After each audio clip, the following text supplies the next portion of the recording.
Good morning বন্ধুরা, তোমরা সবাই কেমন আছো? আমার চ্যানেলের আরও একটি নতুন ব্লগে তোমাদের সবাইকে স্বাগত জানাচ্ছি। সকালবেলাকার সময় আর এখন টাইম হয়েছে প্রায় 10:30, আর এখন থেকে আমি আমার ব্লগটা স্টার্ট করলাম। তো সকালবেলায় পাপড়ি খেয়ে স্কুল চলে গেছে, আর আমার মোটামুটি সকালের এক্সারসাইজ, আমার যে রুটিন সেটা আমি কমপ্লিট করে নিয়েছি। হাজব্যান্ডও খেয়ে বেরিয়ে গেছে। এখন আমি জাস্ট একটুখানি ঘর দোরগুলো একটু গুছিয়ে নেব। তো সবার ফার্স্টে দেখো চলে এসেছি ড্রয়িংটা একটুখানি ঝাড়পোছ করে নিচ্ছি, কারণ এই ঘরটার মধ্যেই বসে খাওয়া দাওয়া মানে সমস্ত ঝুঁকি আর কি আমার এই হলের মধ্যেই থাকে। তো ওই জন্য এই ঘরটাকে ক্লিন করে নিয়ে তারপরে দেখো চলে এসেছি পাপড়ির রুমে। এটা অ্যাকচুয়ালি পাপড়ির রুম, তো পাপড়ির রুমটা একটুখানি গুছিয়ে নেব। ও রাত্রে এখানেই ঘুমায়, এখন ইদানিং ও এখানেই ঘুমাচ্ছে, জানি না কতদিন ঘুমাবে, কারণ ওর মন না মতি। যদি মন চাই এখানে ঘুমাই, যদি মন না চাই আমাদের রুমে চলে যায়, ওর এইভাবেই চলতে থাকে। বেডটাকে একটুখানি ক্লিন করে নিলাম, আর দেখো এখানে টেবিলের উপরে মানে ওর হেন কোনো বুক নেই যে ও এখানে ফেলে রাখেনি, মানে কপি থেকে শুরু করে আঁকার কপি সব কিছু এখানে আর কি রেখে দিয়েছে। কালকে রাত্রেবেলা আঙুর ফল দিয়েছিলাম, সেটাকে এখানে বাটি রেখে দিয়েছে। আমার হাজব্যান্ড কম্পিউটারে কাজ করছিল, তার চায়ের কাপটাও ওখানে রাখা। তো সব কিছু এখন নিয়ে এসেছি দেখো। আর এখন আমি ঘরগুলো সব ঝাড়ু দিয়ে নেব। তো সকালবেলায় এই কাজগুলোই আর কি থাকে প্রত্যেকটা মেয়েদের। এখন সকালবেলায় এই একই কাজ, হাজব্যান্ডরা বেরিয়ে যাওয়ার পরে ঘর গোছানো, রান্না করা, এই করা সেই করা, মানে লেগেই থাকে, তাই না? কখনো হাতের জল শোকায় না। আমার মা আগে একটা কথা বলতো যে হাতের জল শোকানোর টাইম পাচ্ছি না, তোরা একের পরে এক অর্ডার দিয়েই যাচ্ছিস। তো এখন যখন নিজের সংসার হয়েছে বুঝতে পারি যে কতটা আর কি মানে খাটনি করতে হয় সংসারটা গুছিয়ে রাখার জন্যে। তো ঘরগুলো সব ঝাড়ু দিয়ে নিচ্ছি, প্রত্যেকটা ঘর এখন আমি ঝাড়ু দিয়ে নিচ্ছি। সকালবেলা কালকে মানে ঝুল ঝেড়েছিলাম, তো তার জন্য দেখো ঝুল ঝাড়ুটাও এখানে রেখে দিয়েছি। আমার ইয়োগা ম্যাট সমস্ত সব কিছু এখন ওদের জায়গার মতন রেখে দিলাম, আর ঘরটা ঝাড়ু দিয়ে দেখো চলে এসেছি ঘরটা মুছে নেব। তো এই চলছে।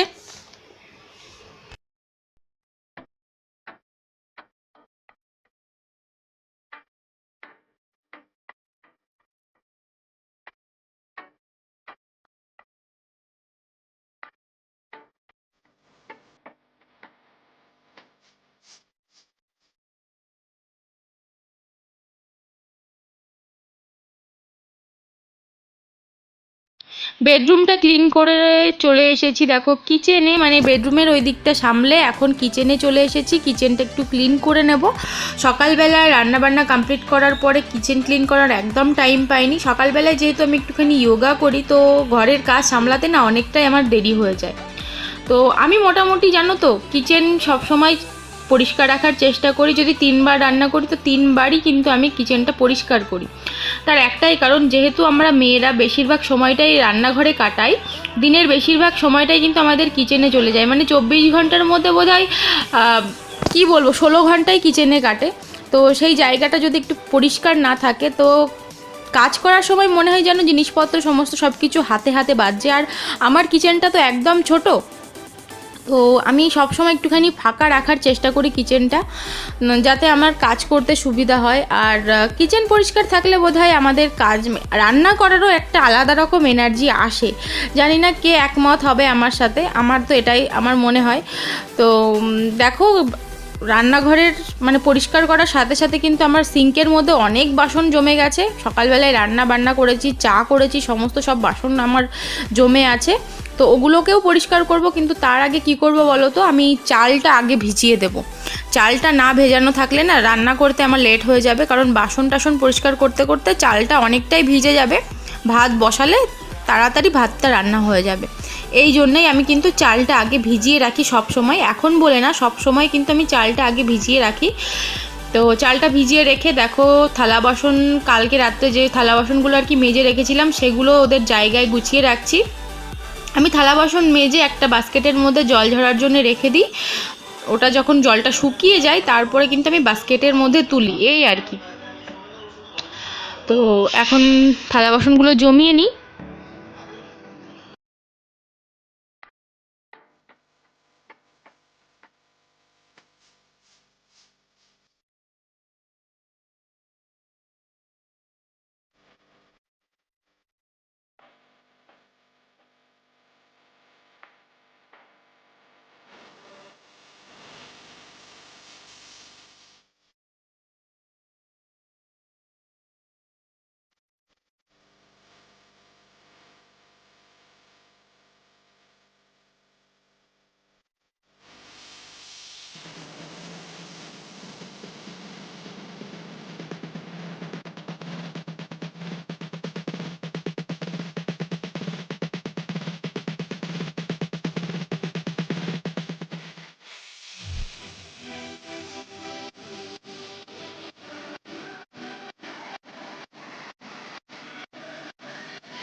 এক ঝুড়ি বাসন মেজে দেখো বসিয়ে দিলাম ভাতটা হতে থাকুক, ততক্ষণে আমার তরকারি ফরকারি কী সমস্ত কী যা কাটতে হবে সমস্ত সবটাই কেটে নেব। তো আমি সকালবেলার দিকটা আমি এইভাবেই আমার কি সামলাতে হয়, কারণ সকালবেলায় একরকম রান্না, দুপুরবেলায় আর এক রকম রান্না, এরকম এর উপর দিয়ে আর কি আমার দিনটা চলে। তো আজকে রান্না করব মাছটা তোমাদের আগের দিন দেখিয়েছিলাম না, তোমাদের দাদাভাই অনেকটা মাছ নিয়ে এসেছে, সেগুলো আর কি ফ্রিজে রাখা ছিল। এটা সকালবেলায় ফ্রিজ থেকে বার করে বরফ ছাড়ানোর জন্য বাইরে বের করে রেখেছিলাম, এখন এগুলোকে আর কি কেটে নেব। তো ও সাধারণত মাছ কিন্তু কাটিয়েই নিয়ে আসে, কিন্তু এই সমস্ত মাছ না, যে ছোট ছোট মাছগুলো না, এরা পিস ভালো করতে পারে না, কোনোটা ছোট কোনোটা একদম টুকরো এরকম করে দেয়। রাজস্থানে এই একটাই প্রবলেম, মানে মাছ তো পাওয়াই যায় না, একটাই মাত্র ফিশ মার্কেট এখানে, ওখান থেকে না আমার ঘর থেকে না হলেও 13-14 কিলোমিটার ট্রাভেল করে তারপরে মাছ আনতে যেতে হয়। আর এরা না মাছ ঠিক একটা পিস করতে পারে না, মানে সেটা বড় মাছ হোক বা ছোট মাছ হোক, মাছের মাথায় তো মাছ রাখে না, মানে মাছ খাওয়ার একটা ভীষণ বড় সমস্যা আমার এখানে। মাছের মাথায় মাছ রাখবে না, মাছের দাগা ঠিক করে করতে পারে না, একদম পাতলা ফিরফিরে করে। তো কিন্তু কিছু করার নেই, আমি না মাছ কাটতে খুব একটা ভালোবাসি না, আর জায়গাও তো খুব একটা নেই, ছাদের উপরে গিয়ে যে কাটবো, সেখানে চারিদিকের লোকজন তো সবাই মাছ খায় না, মানে অনেকে এখানে ভেজিটেরিয়ান, তো ওই জন্য আমি ননভেজটা ওদের সামনে না ঠিক সেইভাবে কাটতে পারি না, ঘরের মধ্যে যতটা করতে হয়। তো ওই জন্যে মাছটা যতটা সম্ভব বাইরে থেকে কাটিয়ে নিয়ে আসার চেষ্টা করি, কিন্তু ছোট জাতীয় যে মাছগুলো একদম এরা কাটতে পারে না, সেগুলোকে জাস্ট আঁশ ছাড়িয়ে নিয়ে এসে ঘরেই পিস করে নিই, এটাই আর কি। আর মাছ, সত্যি কথা বলতে আমি একদম মাছ কাটতে ভালোবাসি না। তো দেখো মাছগুলো কেটে একেবারে ধুয়ে নিলাম আরও একবার, প্রথমে একবার ধুয়ে নিয়েছিলাম, মাছের টেটগুলো ওরা সবটাই পরিষ্কার করে দিয়েছিল, শুধু মাছটা ভালো করে পরিষ্কার করে ধুয়ে নিলাম। আর এদিকে দেখো ভাতও আমার উতলে উঠেছে, এখন রান্না করব মাছের ঝোল, মাছের ঝোল করব আজকে, সজিনা ডাঁটা আলু দিয়ে মাছের ঝোল করব। তো এত কাজকর্ম করতে করতে আজকে সকালবেলা ওষুধ খেতেই আমি ভুলে গেছি, তো এখন বসেছি ওষুধ নিয়ে, এটা আমার স্টোনের ওষুধ চলছে বলেছিলাম, তো সেই ওষুধগুলো আমি এখন খেয়ে নেব। তো এখন এটা হচ্ছে সিরাপ, সকালবেলা একটা ওষুধ খেতে হয়, সেটা ঘোলের সাথে খেতে হয়, আর এটা একটা সিরাপ, এটা দিনে 3 বার, তো সকালবেলাটা এখন খাচ্ছি, এই হচ্ছে ব্যাপার, এখনো দুপুরেরটা খেতে হবে। গুড আফটারনুন এভরিওয়ান, সকাল থেকে এখন একটুখানি ফ্রি হলাম তোমাদের সাথে কথা বলার জন্য। সকাল থেকে আজকে অনেক কাজ ছিল, এখন অনেক কাজ বাকিও আছে, জানি না কখন কোনটা কি করতে পারবো, একদম হাতে টাইম পাচ্ছি না। আর সকালবেলার দিকটাতে কি হয় জানো তো, আমি একটুখানি যোগা করি, তো ওই টাইমটা যেন আমার কাছে অনেকটা হয়ে যায়, মানে ওইটুকুনি না করলে আবার মোটা হয়ে যাবো, একটা টেনশন থাকে। আর যেহেতু থাইরয়েড আছে, তো একটুখানি নিজেকে একটু মেনটেন করে চলতে হয় এই জন্যে। আর সকালবেলা ওই 1-2 ঘন্টা মানে ওই যে এক্সারসাইজের জন্য টাইমটা দিই না, তারপরে সংসারের কাজ করতে অটোমেটিক্যালি লেট হতে থাকে। তো যাই হোক, রান্নাবান্না বললাম তো, মানে রান্নাবান্না কি হয়েছে দেখেছোই নিশ্চয়ই, সজিনা ডাঁটা আলু দিয়ে মাছের ঝোল করেছি, উচ্ছে আলু ভাজা করেছি, আর এখন করব হচ্ছে আমের টক। রান্নাবান্না অলমোস্ট ডান হয়ে গেছে সবটাই, শুধু আমের টকটা করব। তো ভাবলাম আজকে সারাদিন কোনো রেসিপি তোমাদের সাথে শেয়ার করতে পারিনি, আমের টকটা আমি কীভাবে রান্না করি সেটাই আর কি তোমাদের সাথে একটু শেয়ার করব। আমের টক, আমের চাটনি, যেটা ইচ্ছা বলতে পারো, কাঁচা আম, সেদিন কাঁচা আম নিয়ে এসেছিল হাজব্যান্ড, তো সেটাই আর কি রেখে দিয়েছিলাম, একটা দিয়ে টক ডাল রান্না করেছিলাম, আর একটা আম দিয়ে এখন আমের চাটনি করব। তো চলো কিভাবে আমের টক রান্না করি সেটাই তোমাদের সাথে একটু শেয়ার করে দিই। আমের টক বানানোর জন্য দেখো এখানে একটা আমের টক বানানোর জন্য এখানে দেখো একটা আম নিয়েছি, আমার ঘরে আজকে একটাই আম ছিল, একটা আমে আমাদের 3 জনের জন্য কাফি, যেহেতু ছোট্ট একটা পরিবার, এইভাবে তো সেখানে অল্প অল্প তরকারি করলে প্রচুর, তো ওর জন্য দেখো এখানে একটা আমকে আমি টুকরো করে কেটে নিয়েছি, এটা দিয়ে আমের টক বানাবো। কড়াইও বসিয়ে দিয়েছি, সবার ফার্স্টে দেখো কড়াই বসিয়ে দিয়েছি, আর এখন এর মধ্যে দিয়ে দেবো একটুখানি সাদা তেল। তো সাদা তেল গরম করে এর মধ্যে আমি দিয়ে দেব 5 ফোড়ন আর সর্ষে, 5 ফোড়ন দিয়ে দিলাম, আর একটু সর্ষে দিয়ে দেবো। তোমরা চাইলে একটুখানি শুকনো লঙ্কাও দিতে পারো, কিন্তু আমি শুকনো লঙ্কাটা একটুখানি দিইনি, মানে ভুলে গেছিলাম অ্যাকচুয়ালি, জাস্ট মাথা থেকে বেরিয়ে গেছে।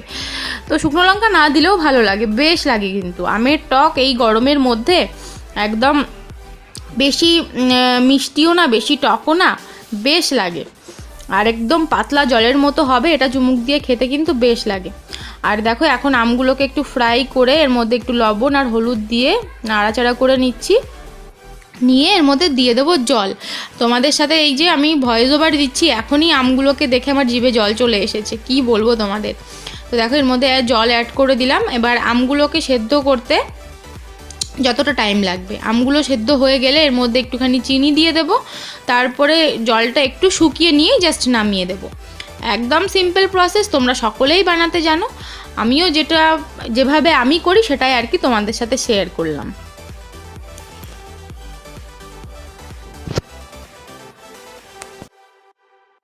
এদিকে আমার রান্নাবান্না হয়ে গেছে। আজকে সবকটা রান্নায় আর কি হেলদি রান্না হয়েছে, মানে হেলদি বলতে এই গরমের জন্য উপযোগী। এখানে উচ্ছে আলু ভাজা, সজনে ডাঁটা মাছের ঝোল, আর এদিকে আমের টক। তো এই ছিল আজকের রান্নাবান্না এই ছিল আজকের। একদম অল্প স্বল্পর মধ্যে রান্নাটা কমপ্লিট করলাম। আর রান্নাবান্না কমপ্লিট করে দেখো চলে এসেছি। তোমাদের দাদাভাই চেন্নাই গেছিলো, সেই সময়কার কটা জামা কাপড় আর কি রয়ে গেছে আমার, এগুলো আর মানে ধুয়ে যে নেড়ে দেবো সেইটার টাইম পাচ্ছিলাম না। তো আজকে ঠিক করলাম যে যত টাইমই লাগুক না কেন, আজকে সমস্ত সবগুলো কাজ করে তারপরে স্নান করব। তো বেশি জামা কাপড় না, জাস্ট 3-4টে জামা কাপড় ছিল, মানে 3-4টে শার্ট আর 2-3টে গেঞ্জি এই সমস্ত ছিল। তো সেগুলো ধুয়ে কেচে তারপরে স্নান করব। তো আজকের এই ছোট্ট একটা ব্লগ আশা করছি তোমাদের একটু হলেও ভালো লেগেছে। যদি ভালো লাগে তাহলে প্লিজ আমার চ্যানেলটা সাবস্ক্রাইব করতে